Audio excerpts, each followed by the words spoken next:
نحمده ونصلي على رسوله الكريم أما بعد قال النبي صلى الله عليه وسلم من يرد الله به خيرا يفقهه في الدين أو كما قال عليه الصلاة والسلام۔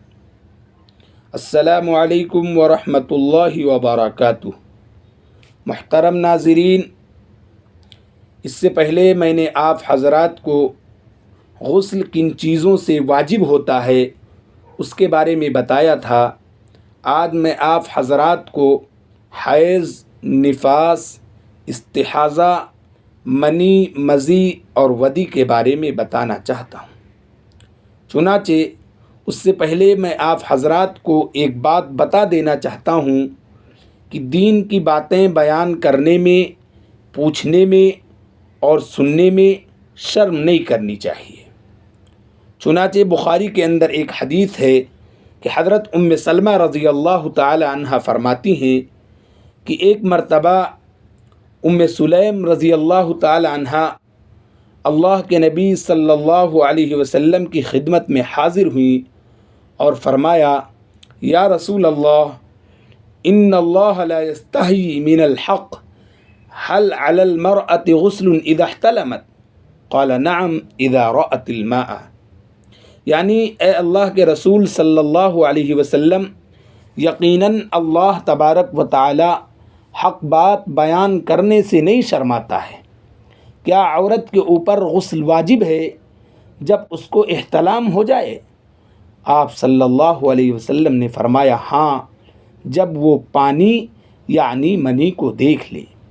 اس لیے دین کے تمام چھوٹے اور بڑے مسائل علماء کرام اور مفتیان کرام سے بلا جھجک پوچھنا چاہیے تاکہ ہمیں دین کی صحیح اور سچی سمجھ ہو جائے۔ بہرحال فقہاء کرام نے حیض کی یہ تعریف کی ہے کہ حیض ایسا خون ہے جو بالغہ عورت کے رحم سے نکلے، جس کو کوئی بیماری نہ ہو، نہ حمل ہو اور وہ نا امیدی کی عمر کو نہ پہنچی ہو۔ نا امیدی کی عمر کا فقہاء کرام نے تقریباً 55 سال بتایا ہے۔ یعنی اگر عورت 55 سال کی ہو گئی ہے تو عموماً اس کو حیض نہیں آتا ہے۔ حیض کی اقل مدت امام ابو حنیفہ رحمۃ اللہ علیہ کے نزدیک 3 دن ہے اور اکثر مدت 10 دن ہے۔ نفاس اس خون کو کہتے ہیں جو بچے کی پیدائش کے بعد آتا ہے۔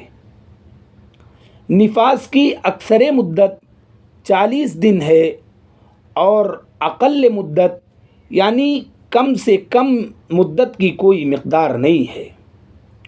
اور استحاضہ وہ خون ہے جو 3 دن سے کم اور 10 دن سے زیادہ حیض میں آئے اور نفاس میں 40 دن سے زیادہ آئے۔ حیض اور نفاس کا حکم یہ ہے کہ حیض اور نفاس کے سبب 8 چیزیں حرام ہو جاتی ہیں: نماز، روزہ اور قرآن پاک کا پڑھنا اور قرآن پاک کو بلا جزدان کے چھونا، مسجد میں داخل ہونا اور طواف کرنا، جماع کرنا اور ناف کے نیچے سے لے کر گھٹنے تک اپنی بیوی سے لطف اندوز ہونا۔ استحاضہ کا حکم یہ ہے کہ حیض و نفاس کے اندر جو چیزیں حرام ہیں، استحاضہ کے اندر وہ سب چیزیں حلال ہیں۔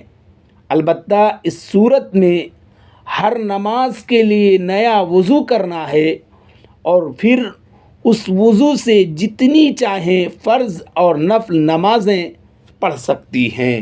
بہرحال یہ حیض، نفاس اور استحاضہ کی تعریف اور اس کا حکم ہے۔ منی کی تعریف یہ ہے کہ منی ایسے پانی کو کہتے ہیں جو لذت سے شہوت کے ساتھ کود کر نکلتی ہے، اس کے بعد عضو کے اندر انتشار ختم ہو جاتا ہے۔ مزی ایسے پانی کو کہتے ہیں جو پتلی سفیدی مائل ہوتی ہے، شہوت کے وقت نکلتی ہے، اس کے نکلنے پر شہوت ختم نہیں ہوتی ہے بلکہ شہوت اور زیادہ بڑھ جاتی ہے۔ ودی ایسے پانی کو کہتے ہیں جو سفید گدلے رنگ کی گاڑھی ہوتی ہے، جو پیشاب کے بعد اور کبھی اس سے پیشتر اور کبھی جماع یا غسل کے بعد بلا شہوت نکلتی ہے، اور یہ اکثر بیماری کی وجہ سے ہوتا ہے۔ منی کا حکم یہ ہے کہ اگر کسی انسان کو منی نکل جائے تو اس انسان کے اوپر غسل واجب ہو جاتا ہے، اور مزی اور ودی کا حکم یہ ہے کہ اس سے غسل واجب نہیں ہوتا بلکہ وضو ٹوٹ جاتا ہے۔ اگر کسی انسان کو مزی اور ودی نکل جائے تو صرف وضو ٹوٹے گا، غسل واجب نہیں ہوگا۔ اللہ تبارک و تعالی ان باتوں کو قبول فرمائے اور ان باتوں پر عمل کرنے کی توفیق عطا فرمائے۔ وآخر دعوانا ان الحمد للہ رب العالمین۔